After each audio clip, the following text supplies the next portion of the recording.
अगर मैं कहूँ कोई ऐसी सीरीज़ का नाम बताइए जिसमें अलग-अलग सुपर पावर्स वाले इंसान, time travel, romance, thrill, crime drama सब देखने को मिले, तो ज़रूर ज़्यादातर लोग अम्ब्रेला एकेडमी ही सजेस्ट करेंगे।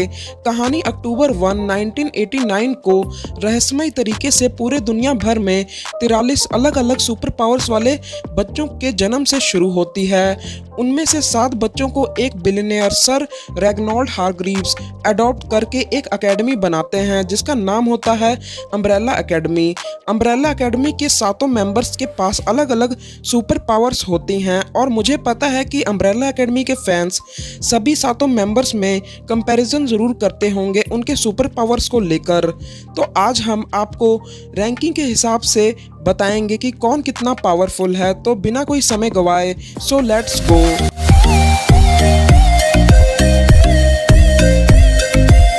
Number 8 Luther. नंबर 1 नाम रखने का ये मतलब नहीं है कि ग्रुप में सबसे ज़्यादा शक्तिशाली होना।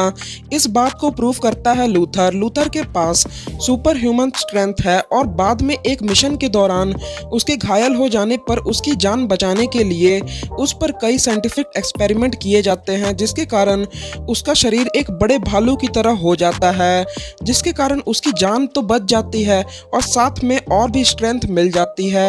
यह कहा जा सकता है कि लूथर की सुपर ह्यूमन स्ट्रेंथ दुनिया को बचाने में काफ़ी कारगर साबित हो सकती है, लेकिन इन सभी पावर्स के बावजूद लूथर को हराया जा सकता है। इसी कारण लूथर को दूसरे मेंबर्स के कंपैरिजन में कमज़ोर माना जाता है। इसी कारण हमने लूथर को नंबर 8 पर रखा है। Number 7 Allison. सुपर पावर्स को यूज़ करने से ज़्यादा सुपर पावर को सही तरीके से यूज़ करने वाला इंसान ज़्यादा ताकतवर होता है। यह लाइन मैंने इसलिए कहा क्योंकि एलिसन इससे काफ़ी रिलेट करती है। देखा जाए तो एलिसन के पास मेंटल मैनिपुलेशन की सुपर पावर है जिसमें वह आई हर्ड अ र्यूमर मतलब मैंने एक अफवाह सुनी किसी भी इंसान के कान में कहकर उससे अपना मनचाहा काम करवा लेती है। लेकिन सीरीज में देखा गया है कि वह इस पावर को अपने निजी जिंदगी में यूज़ करती है जिससे वह कई परेशानियों का सामना करना पड़ता है और वह अपने पावर्स को इस्तेमाल करते वक्त डिसाइड नहीं कर पाती कि उसे अपने पावर्स का इस्तेमाल करना चाहिए या नहीं, जिसके कारण उसको कई बार हार का सामना करना पड़ जाता है। इन्हीं कारणों के चलते वह जितनी पावरफुल हो सकती है उससे कम प्रतीत होती है। इसी कारण हमने पावर्स के मामले में एलिसन को नंबर 7 पर रखा है। Number 6 Diego. डिएगो हारग्रीव्स के पास उस पर या उसके द्वारा फेंके गए किसी भी हथियार या सामान का दिशा चेंज करने का सुपर पावर है।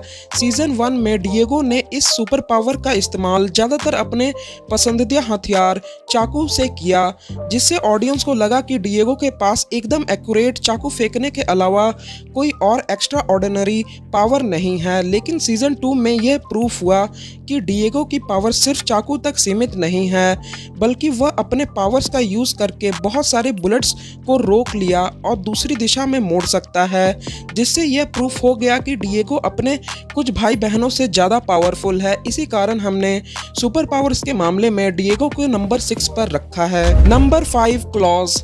हर पॉपुलर सीरीज या मूवीज में एक फनी एलिमेंट होता है, वैसे ही अम्ब्रेला एकेडमी में भी क्लॉज एक फनी एलिमेंट है जो कि टाइम पर ऑडियंस को हंसाता है। क्लॉज के पास मरे हुए लोगों से बातचीत करने और कुछ समय के लिए उन्हें जिंदा करने की ताकत है। यह पावर उसे काफ़ी ताकतवर बनाता है, लेकिन बात आती है सुपर पावर्स को सही तरह से इस्तेमाल करने की, क्योंकि क्लॉज अपनी बहन एलिसन की तरह ही अपने पावर्स का सही इस्तेमाल नहीं करता। वह हमेशा ड्रग्स लेकर नशे में रहता है, जिसके कारण उसके पास इतनी बड़ी सुपर पावर होने के बावजूद वह उसका पूरा फ़ायदा नहीं उठा पाता। लेकिन जैसा कि हमने देखा है कि उसके पास मरे हुए लोगों को जिंदा करके एक सेना बनाने की एबिलिटी है। क्लॉज अपने कई साथियों से ज़्यादा शक्तिशाली है। इसी कारण हमने क्लॉज को नंबर 5 पर रखा है। नंबर 4 5 की पावर्स काफ़ी इंटरेस्टिंग है, लेकिन उसकी पावर्स का उसके भाई और बहनों से कंपैरिजन करना काफ़ी ट्रिकी भी है। 5 के पास स्पेस टाइम मैनिपुलेशन की पावर है, यानी वो स्पेस में कहीं भी और किसी भी टाइम में जंप कर सकता है, मतलब कि कुछ ही सेकंड्स में फ्यूचर और पास्ट में किसी भी टाइम में जा सकता है अपनी कैलकुलेशन और इंटेलिजेंस के चलते। इस पावर से उसने सीजन 1 में अपनी टीम को दुनिया ख़त्म होते वक्त बचाया था।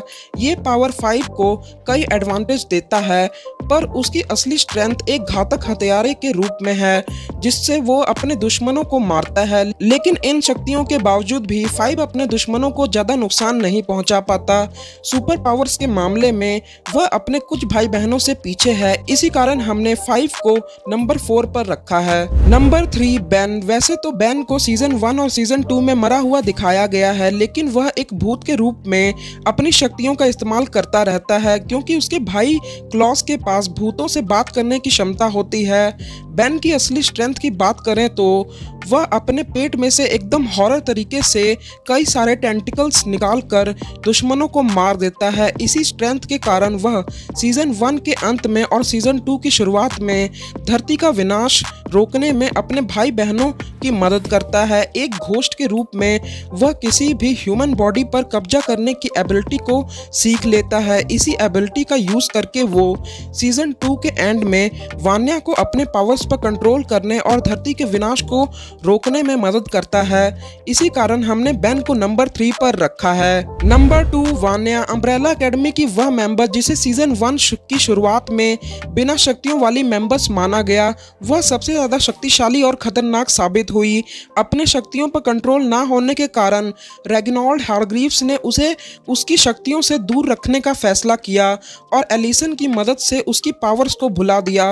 वान्या साउंड वेव्स को मैनिपुलेट करके एनर्जी में तब्दील कर देती है और उस एनर्जी को अपने मन मुताबिक यूज कर सकती है। वान्या के इमोशन उसकी पावर्स को बहुत ज़्यादा प्रभावित करते हैं, इसी कारण वह अपने पावर्स पर कंट्रोल नहीं कर पाती, जिसके कारण वह पूरी दुनिया के लिए खतरा बन जाती है। लेकिन उसकी पावर्स के कारण ही अम्ब्रेला एकेडमी ने आर्मी को हराया, लेकिन उसकी पावर ताकतवर होने से ज़्यादा खतरनाक साबित होती है। लेकिन जो भी हो, वो अपने भाई बहनों में सबसे ज़्यादा ताकतवर है, इसी कारण हमने उसे अपनी लिस्ट में नंबर 2 पर रखा है। नंबर 1 लीला। अम्ब्रेला एकेडमी के सीजन 2 की बिगेस्ट सरप्राइज लीला थी। लीला को हैंडलर अडॉप्ट करती है और वो डिएगो की एक्स गर्लफ्रेंड भी होती है। असलियत में वो उन 43 एक्स्ट्रा ऑर्डिनरी बच्चों में से एक है जो अक्टूबर 1, 1989 में पैदा हुए थे। इसी कारण उसके पास भी कई एक्स्ट्रा ऑर्डिनरी पावर्स हैं। लीला की सुपर पावर दूसरों के सुपर पावर की नकल करना है, यानी कि वह अपने दुश्मनों के सुपर पावर्स की नकल करके उन्हें उन्हीं की पावर से मार देती है। जैसा कि हमने देखा कि जब वो अम्ब्रेला एकेडमी की टीम से लड़ते वक्त वान्या के पावर का नकल करके पूरी टीम को हराती है, फिर फाइव को भी उसी के तरीके से हरा देती है और लूथर और एलिसन को भी बड़े आराम से हरा देती है। इसी कारण लीला को हम सबसे ज़्यादा ताकतवर मान सकते हैं। लेकिन आगे देखना है कि फ्यूचर में लीला अम्ब्रेला एकेडमी की मेंबर बनेगी या नहीं। आपको क्या लगता है कमेंट बॉक्स में ज़रूर बताइएगा। सो फ्रेंड्स, हमारी ये लिस्ट यहीं ख़त्म होती है। अगर आपके पास अपनी कोई लिस्ट है तो कमेंट बॉक्स में ज़रूर बताइएगा। अगर आपको ये वीडियो थोड़ी सी भी पसंद आई तो हमारे चैनल को सब्सक्राइब करना मत भूलिएगा और बेल आइकन को भी प्रेस कर दीजिएगा ताकि हमारी नई वीडियो आपको सबसे पहले देखने को मिल जाए, और लाइक भी करना मत भूलिएगा। सो मिलेंगे आपसे नेक्स्ट वीडियो में, तब तक के लिए गुड बाय।